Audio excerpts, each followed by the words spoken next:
Good evening and welcome to Active Citizens Parliament. The show is Active Citizens Parliament, where we'll talk Nigerian politics. My name is Sharon Enemchiku. Joining me live in the studio as always, I have with me my co-host and person of Ifoma Oji and Mr. Ogochukwu Afuba. Okay, I love that. And Mr. Ogochukwu Afuba, good evening. Nice to have you in the studio today. How are you all doing? I'm doing great. I like that because I don't know if after this video we'll be doing as great. Anyways, let's take a quick look at the message from President of the United States, Donald Trump, and we'll be back. All right, now we are going to just continue based off of that. Now, we already saw that video where Donald Trump came out to say that Christians are facing an existential threat in Nigeria. He claims Christians are being persecuted and has called for global action to protect the faith. And in response, Nigerian Muslim scholars and political figures have dismissed the remarks as divisive and baseless, insisting that Nigeria remains a secular nation where both Christians and Muslims face common security challenges. Now, second, the Chief of Air Staff has issued a nationwide order for more aggressive and precise airstrikes against terrorists, bandits, and insurgents across Nigeria. He directed all Air Force commanders to intensify operations, ensure better intelligence coordination, and eliminate complacency. And the goal is clear here. Now, finally, a major move from the Nigerian Senate. Lawmakers have approved a bill prescribing up to 14 years imprisonment for lecturers who are found guilty of sexual harassment in tertiary institutions. The law also empowers students to take legal action after they have gotten their evidences right, and this is a bit to empower students generally. You know, also is also seen as a breakthrough in the fight against sex for grades. But questions about enforcement, fairness, and implementation are already emerging. But before now, let's also take a look at this video where the Muslim sheikh came out to say that Donald Trump cannot infringe on Nigeria's sovereignty, and that we are not afraid, or they are not afraid of Donald Trump's threats, because I was not there when the statement was being made. But if I'm just going to ask, you know, just based off of that stance and that tone, do you think that we are on the right path as it concerns diplomatic responses during this very trying period for Nigeria? For the presidency, maybe, because number one, the service chief appointment, what is it called, the state of emergency on the what is it called, the machineries, the security institutions, and now we're hearing about the air staff and the rest of them. So on the part of the presidency, yes, but on the part of Gumi, I think, and the part of some Nigerians and some military men that will come out in the public to say that there is nothing like genocide attack in Nigeria, which I think that I don't know why they are speaking from the two sides of their mouth, or is it that they are not seeing the attacks? And it's not like these attacks began now, it began since 2009. There have been serious killings from 2009 to Goodluck's administration to this present administration, which has tripled. A lot of people have been killed. Tens and thousands of people have been killed. About 2 million people have been, you know, displaced. So you cannot come out and say that there is nothing like genocide attack or there is nothing like terrorism in Nigeria. I think that is misinformation. Okay. And the Gumi that we are talking about here, he doesn't even have any legal or moral standing to come out and say that we are not afraid of the United States. This is somebody that some people in Nigeria will say that he is more like a terrorist.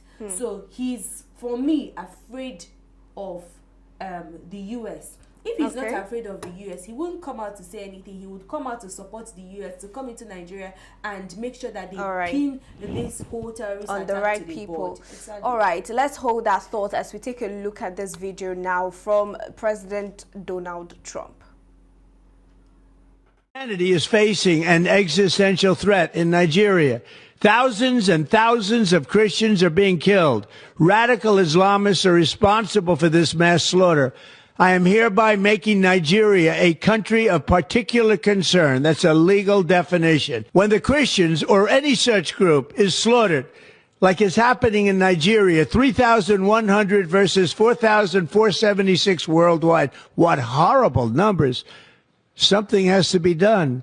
I am asking Congressman Riley Moore, together with Chairman Tom Cole and the House Appropriations Committee, to immediately look into this matter and to report back to me. And I mean, like, immediately. The United States cannot stand by while such atrocities are happening in Nigeria and numerous other countries. It's not only Nigeria, it's all over. We stand ready, willing, and able to save our great Christian population around the world. This is not going to happen. The killing of Christians is not going to happen.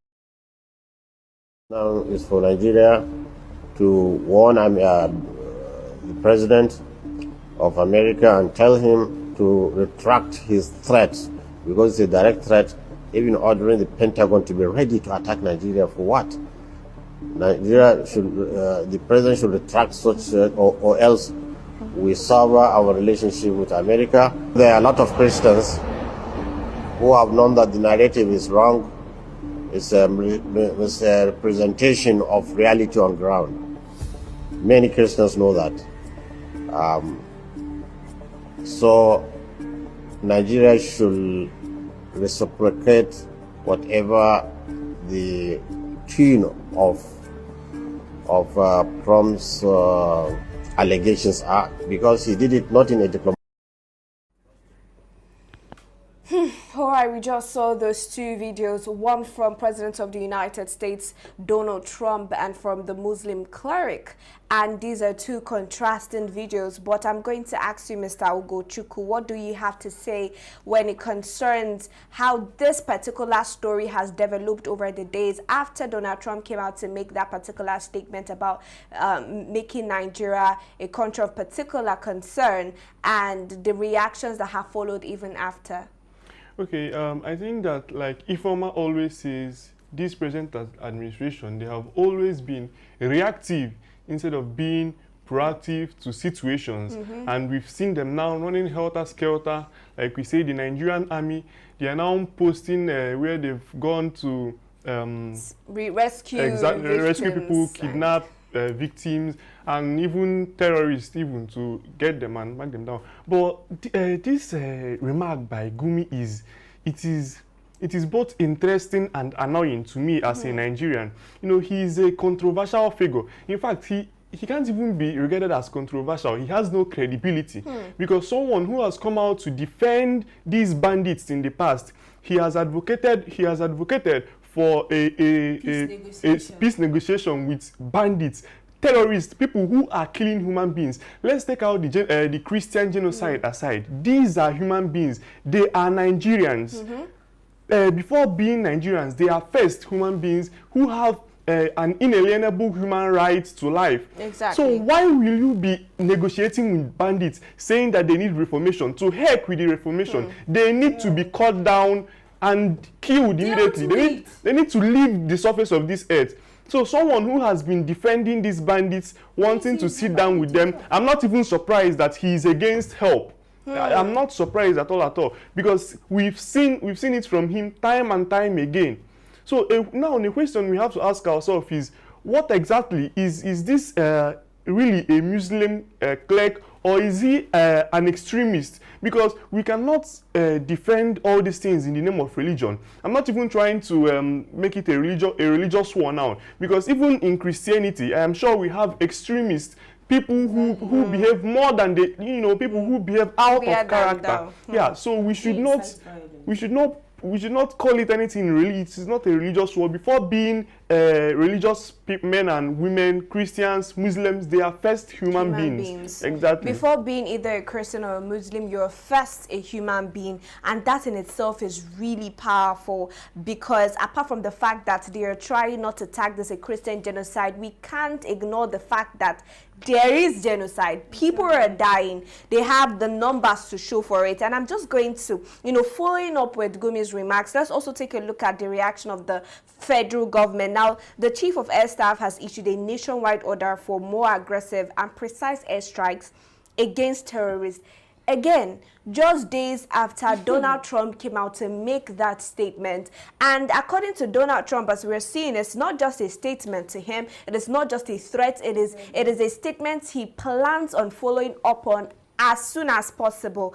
But Ifoma, let's also take a look at the Chief of Air Staff and the attempt that they are making after that speech. What do you make of that? Well, I think it's not bad.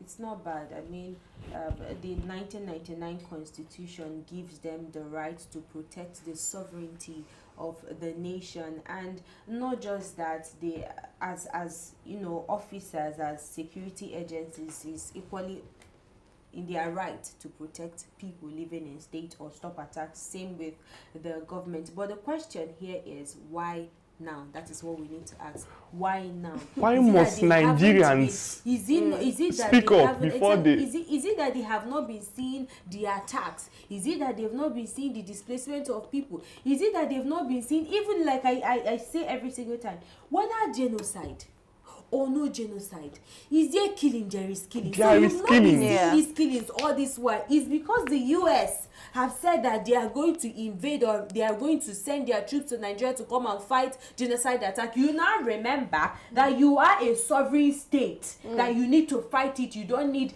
external interference. It is sickening, to be honest. But at the same time, we are welcoming. We welcome the fact that they've taken the initiative to protect the lives of people living in Nigeria. Let's see how that will pan out at the end of the day. You know, they want to protect the lives of Nigerians, and just on a lighter note, there is a trending video where you see our soldiers, you know, coming down out of a parachute.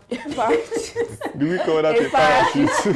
I don't know what to call that. And yes, and it's just really disorganized when you see it. And Nigerians are asking, are these the soldiers that would...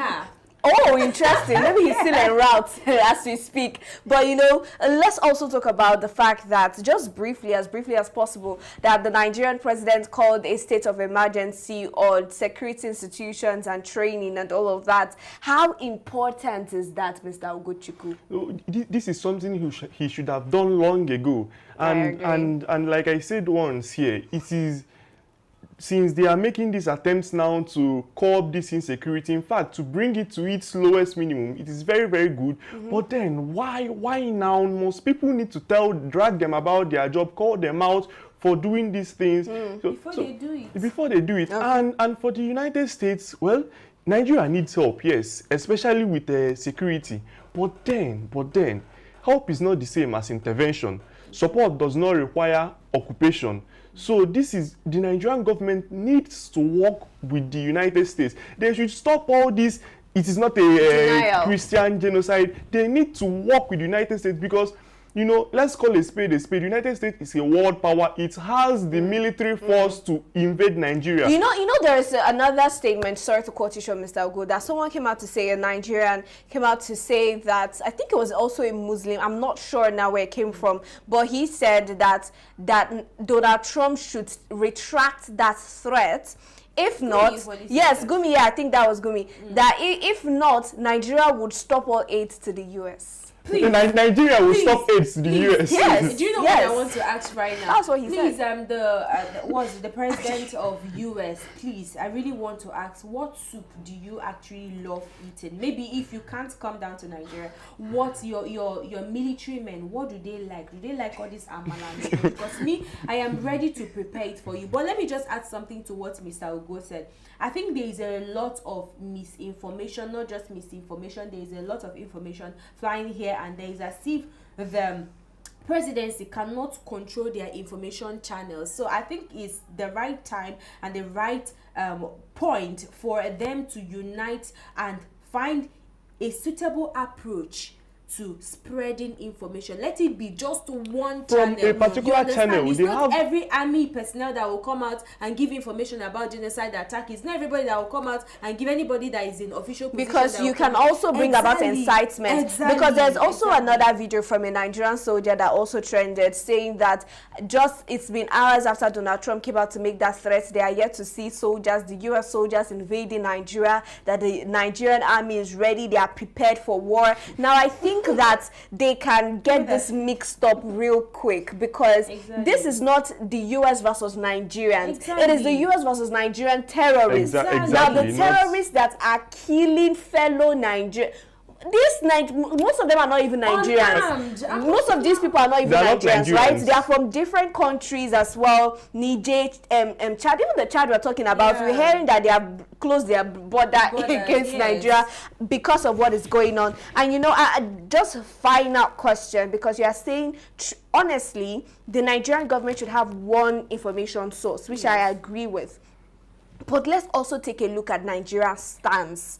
There's a whole lot of pride and ego with this sovereign talk. Nigeria is a sovereign state. Where do you see that talk heading to if Nigeria refuses to accept that there is killings going on in Nigeria, whether they want to call it Christian killings, but there are killings going on? If they refuse to affect it, what could be the side effect of that stance? In as much as we have a United Nations Charter that gives every sovereign nation the right to their, a right to defend themselves, it does not give any other nation permission to invade any other country without their consent. That's a charter in the United Nations. But what's actually, how do we actually follow this charter? We've seen the United States intervene in other countries before in the past. So that's why I'm saying, rather than this denial game the federal government is playing, they should work with the United States military, since the United States have on their own offered help to Nigeria, even though in a form of a threat.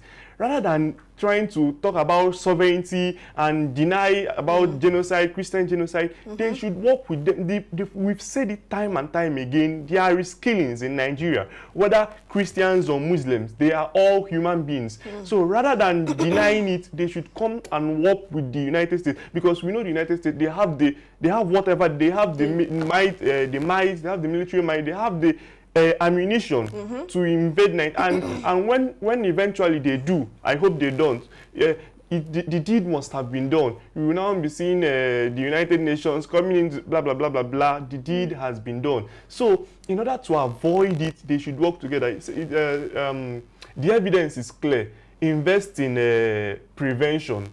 That's what I think. Investing in prevention, and there's what we would normally say prevention is better than cure. But if I'm also on that as well, how do you think that Nigeria's government's current stance on denial with the killings going on in northern Nigeria would affect the situation of things on ground? I think it will further escalate everything, because the threat, we already see that the threat is dominant now, and if they don't act, decisively and immediately, the United States is not playing with you. They are not playing, they are not kidding with you. And you could see the video that we just watched. He said that he's waiting for what's it called?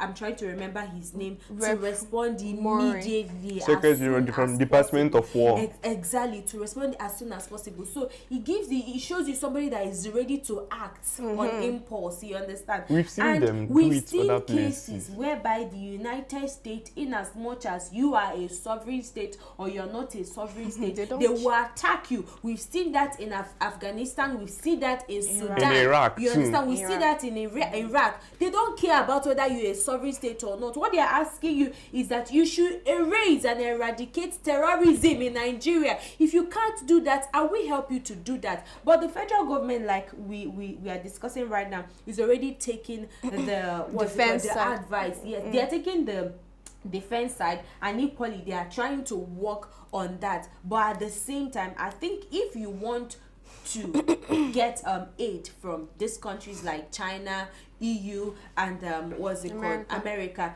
you should be cautious, because it's not everybody that wants to lend help to you want to lend it for free. Some people, it comes with a lot of conditions, so let us be cautious in accepting help from other countries. You know, it is sad that we have gotten to that point where we are talking about the issue of securing our lives and our property, and we are now having to discuss whether this country wants something in return, when we could have dealt with this thing immediately it started. Exactly. Now we've let it linger to a point where we can't handle it anymore. Now the monsters you made are now bigger than you, and you now need external help. You need an external force.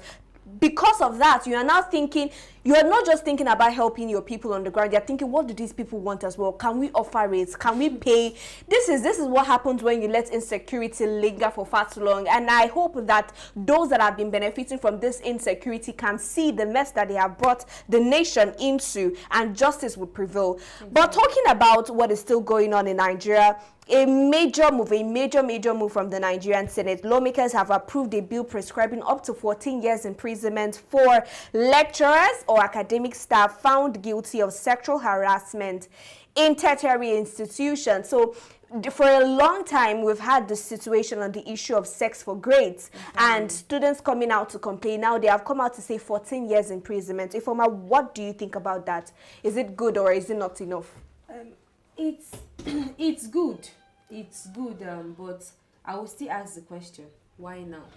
Now the bill has not completely been signed into an act, or rather a law. Is still in the process of it's still in third reading, so the president will still have to vet it, and though if he doesn't vet it, the Senate House still have the power to equally sign that into law. But apart from that, this issue about grades from lecturers demanding sex from students, because and if they don't agree to that, they will rather fail you on different courses. It has lingered for a lot of time, which I think it is not the right time to actually do or pass this particular, approve this law, because it should have been done. But they said that there is no late time for doing the right thing. There is no late time, but at the same time, there are a lot of people that have failed so many courses because they did not accept this advances from lecturers. So what happens to them? They are still in school, they are still fighting for their right in school. So but at the same time, I think it should be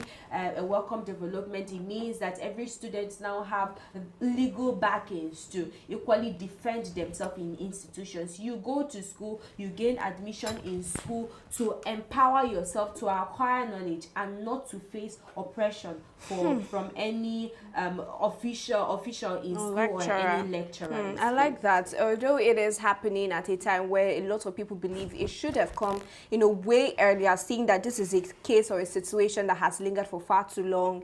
It's also what we are seeing in insecurity as well. Nigerian governments will just wait till the last moment to do what is right. But anyways, we are also taking a look at this particular law that is about to be passed. Now, they also wanted this to be brought into workplaces as well, where if you're being molested in your workplace, you can be sued and sentenced to jail. But they're saying, okay, let's just leave it at tertiary institutions, that we have some laws that also back these type of harassment in workplaces. But Mr. Ugochukwu, do you think that even after this law has been successfully passed, it would be enforced? I would want to say first that most cases never go to court due to maybe on the side of the victim, it could be shame, it could be family pressure.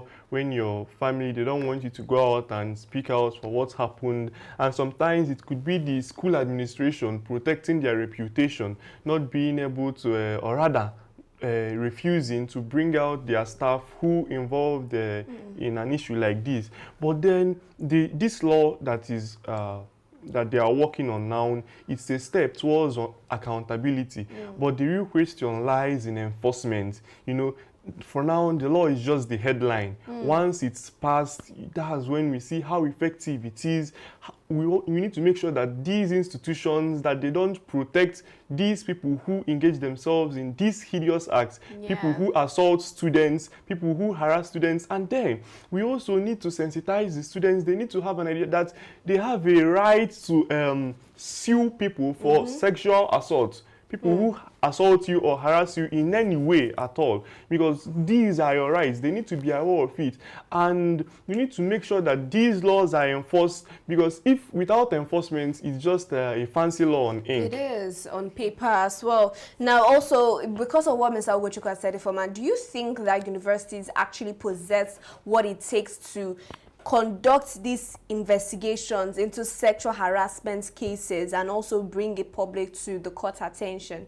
Some schools, some institutions, maybe it's possible. Some institutions, I know most definitely schools, institutions like Bono, Msoka, Lagos, all these people have, you know, lodged a lot of complaints about this sexual harassment by lecturers, and up to date nothing has been done about it. So maybe it's possible that this time around that it will be signed into law or an act, and maybe they can actually enforce it in schools. But at the same time, I'm not even at this point as a Nigerian, I will tell you that I'm not even counting on the VCs of schools, because a lot of people don't even stand or have standing, any moral standing for you to hold them accountable, or even for you to hope on them as someone of good reputation or the rest of them. So I think at the end of the day, I will focus on the students. We already have the media. Why don't they use, you have the social media at your disposal, use the social media. If there is anything like this, call out the name of the lecturers and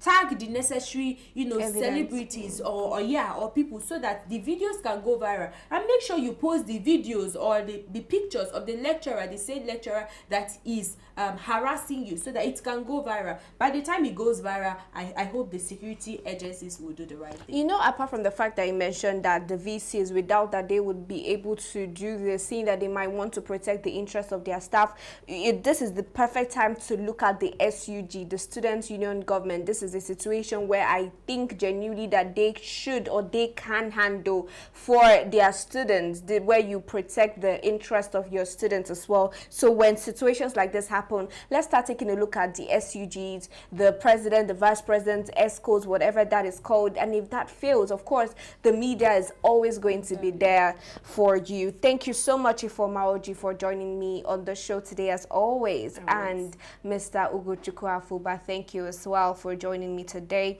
And our viewers, thank you for doing this with us. If you're joining us for the first time, don't be scared. This is Active Citizens Parliament, where we discuss politics in and outside of Nigeria, right here in Active Citizens. If you're yet to subscribe to our YouTube channel, please do that. Subscribe and follow us across all social media at Active Citizens. And you can find me on my personal pages at Sharon Enemchukwu. And you? You can find me on Facebook at Oji Sophia and on Instagram at Miss Alex. Mr. Ugo. You can find me on Instagram, Facebook, and X at Ugochukwu Afuba. All right, so we'll come your way again tomorrow, even as we prepare for the Anambra State gubernatorial elections. Do have a good evening.